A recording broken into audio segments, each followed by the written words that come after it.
Salut toi!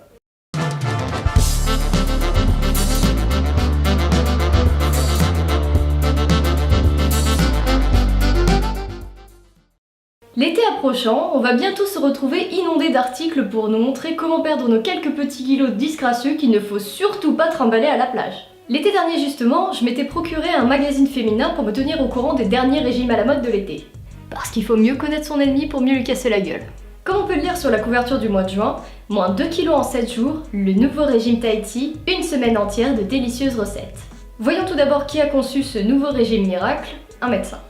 Ce docteur est, je cite, un médecin anti-âge et nutritionniste. Après vérification sur son site internet, il se trouve qu'effectivement il a des qualifications requises dans ces domaines. Je pense simplement que c'est le journaliste qui a écrit ça de manière un petit peu trop résumée, mais admettons. Au début de l'article, il y a un résumé de ce qu'il faut retenir globalement. Bannir les aliments non indispensables, voire néfastes pour la santé, bonbons, gâteaux, alcool. Augmenter les quantités d'oméga 3 dans l'alimentation, notamment par le biais des fruits oléagineux. Varier et équilibrer les repas en privilégiant l'eau comme boisson.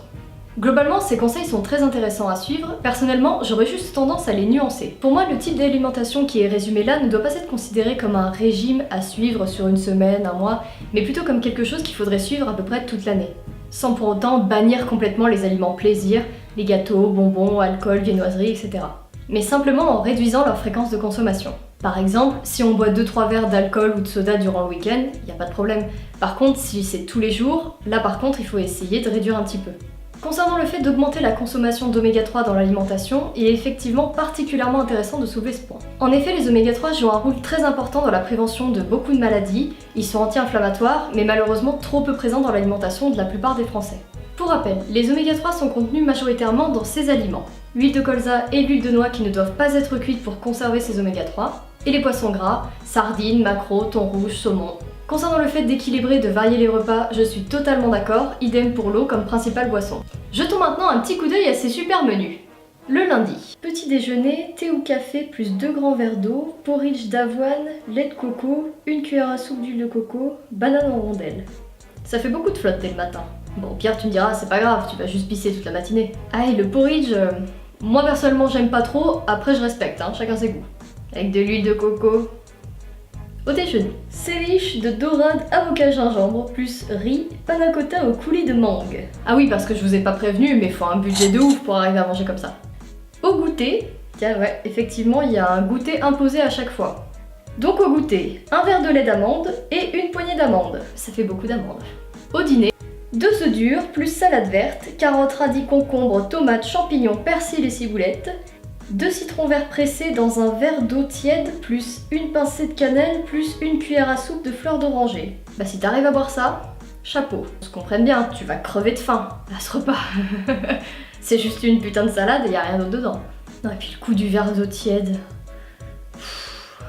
Qu'on se comprenne bien, quand vous mangez un aliment, il va descendre dans votre tube digestif et pour être digéré et assimilé, il va être mis à la même température que votre corps, c'est-à-dire 37 degrés.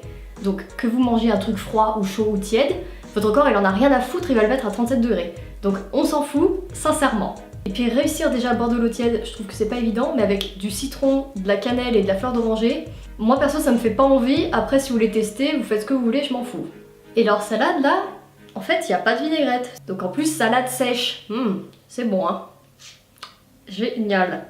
Donc en plus de te proposer une salade dans laquelle déjà t'as pas de vinaigrette, même pas un petit peu, donc ça va être un petit peu sécos, t'as pas de féculents, donc tu risques fortement d'avoir très faim. Alors j'entends déjà les gens me dire « Oui mais le soir il faut manger léger !» Oui non mais certes, si tu veux, mais il y a une différence entre manger léger et se priver de féculents et donc de glucides qui sont importants pour ton cerveau. Parce que contrairement à ce qu'on pense, la nuit, le cerveau et le corps ne font pas rien, le cerveau est très actif et il a besoin d'être nourri de manière régulière parce que quand même tu vas rester... on va dire, espérons-le pour toi, au minimum 8 heures sans rien manger. D'ailleurs, un autre petit point, c'est que dans cette journée, moi je vois 0 oméga 3. Parce que non, effectivement, dans les amandes ni dans le lait d'amande, du coup, il n'y a pas d'oméga 3.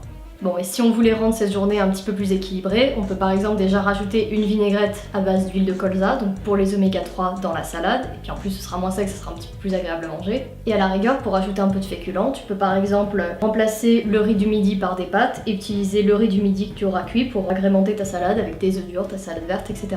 On peut aussi retirer la cuillère d'huile de coco du matin, parce que je rappelle quand même que c'est censé être des menus exotiques et légers, donc légers pour les artères aussi je suppose.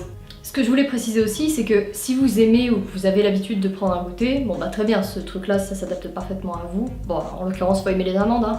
Mais si vous n'avez pas l'habitude de prendre un goûter ou vous en avez pas envie, faut pas vous forcer, faut respecter aussi son rythme. Passons donc au mardi, et il y en a des trucs à dire sur le mardi. Petit déjeuner. Thé ou café plus 2 grands verres d'eau, porridge d'avoine, ça c'est marrant, ça me rappelle quelque chose. 2 cuillères à soupe de graines de chia avec lait de soja, plus 1 cuillère à soupe d'huile de putain de coco, plus coco râpé à préparer la veille et laisser au frigo une nuit. Bon, là aussi, dans le genre petit déj un peu spé, le porridge aux graines de chia et au lait de soja, si t'es pas habitué, ça risque de mal passer. Mais bon, là aussi, hein, si vous aimez ça, y a aucun souci, vous le faites. Hein. Bon, par contre, par pitié, retirez la cuillère à soupe d'huile de coco, s'il vous plaît, faites-le pour vous. Bon, et là aussi, le budget, il commence un peu à exploser. Rien qu'au petit déj, il y a des graines de chia. Et ça coûte assez cher, les graines de chia. Au déjeuner. Un artichaut, saumon vapeur plus quinoa et champignons, 2 tranches d'ananas. Et c'est fait, à la fin on a droit à 2 tranches d'ananas, wouhou! Bon, ceci dit, le déjeuner il est assez équilibré. Au goûter, un verre d'eau de coco plus une poignée de noix. Bon, si vous voulez, hein, bon, ça fait un goûter qui coûte un peu cher et qui est uniquement autour de flotte et du gras, mais pourquoi pas.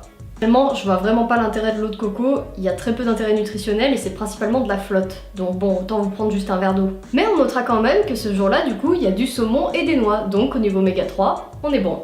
Et enfin le dîner, gazpacho green, blanc de poulet plus aubergine grillée à l'huile d'olive, panna cotta, coulis, fruits de la passion. Bon, j'espère que t'aimes la panna cotta parce que visiblement ils vont t'en faire bouffer tous les jours. Soit dit en passant, dans leur gazpacho, ils auraient pu remplacer l'huile d'olive par de l'huile de colza. Ouais, là aussi, visiblement, on fait la guerre aux féculents le soir. Si t'as eu une grosse journée, tu risques un peu d'avoir la dalle le soir. Passons ensuite au mercredi.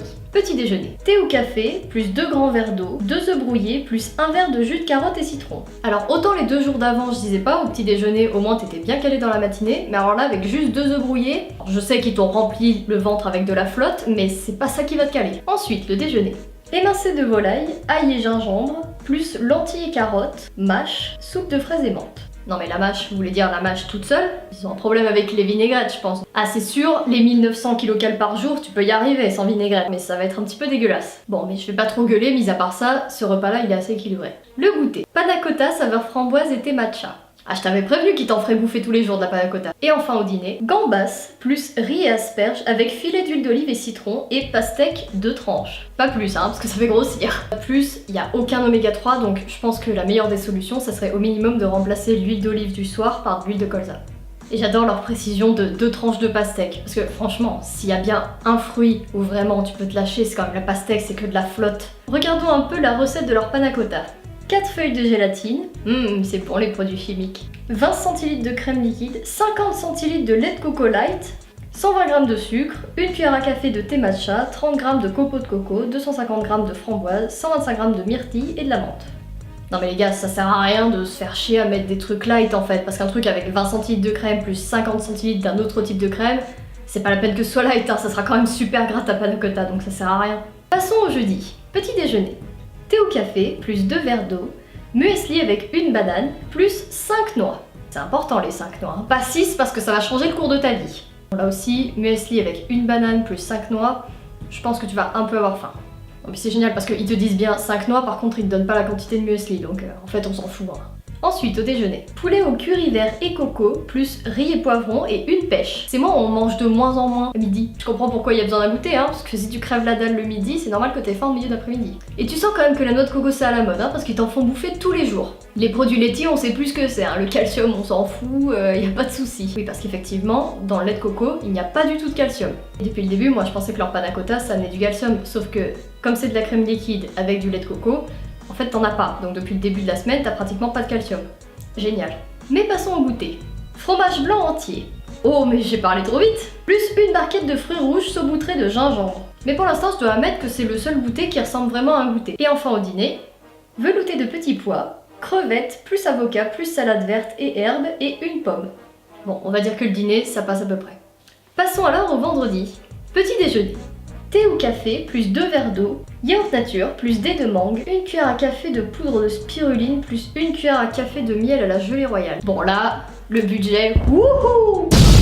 Attendez, vous appelez ça un petit déj, c'est un yaourt avec des bouts de fruits dedans. Sauf si vraiment t'as pas beaucoup d'appétit le matin, ce qui peut se concevoir, il y a beaucoup de gens pour qui ça va jamais suffire. Au déjeuner, steak grillé plus ratatouille et une tranche de melon. Mis à part qu'il n'y a pas de féculents, ce qui est quand même un peu gênant, globalement c'est équilibré. Au goûter, riz au lait de coco vanillé plus une barquette de groseille, cassis ou myrtille. Oui parce que tu comprends, moi dans mon frigo j'ai toute l'année une barquette de cassis. Si tu veux, mais après ton riz au lait tu peux aussi le faire avec du lait de vache pour une fois. Et enfin au dîner, celui-là c'est l'un de mes préférés de la semaine. Cocotte de moule, parfum coco et curry rouge, une goyave avec un filet de citron vert. Non mais les gars, sérieusement, c'est pas un repas ça, un ramequin avec 5 moules dedans et une goyave. Enfin, espérons que le samedi sera mieux. Petit déjeuner, thé ou café, plus 2 verres d'eau, 1 ou 2 œufs durs, un verre de jus d'orange pressé, plus une cuillère à café de ginseng. En fait, ils se sont dit, ah bah on va prendre tous les aliments à la mode, on va en mettre au moins un par jour avec beaucoup de lait de coco et de l'huile de coco, et comme ça les gens ils feront, ah ouais génial, ça a l'air trop équilibré. Je peux pratiquement t'affirmer que ce genre de truc se fout de ta gueule. Passons à la suite. Déjeuner, sardines grillées, plus légumes korma coco et une barquette de mûre. C'est bien connu, on n'a pas besoin d'être calé. Au goûter, un verre de lait de coco, plus une barquette de framboises. Et enfin au dîner, thon grillé, plus épinards, plus riz complet et 3 abricots. Bah ça a le mérite d'être équilibré. Et enfin, le dimanche. Petit déjeuner, thé ou café, plus 2 grands verres d'eau, un smoothie mixé 5 fraises, une demi-mangue, une demi-banane, un sachet de protéines type whey, ajouter un verre de lait de riz et une cuillère à café de poudre de ginseng.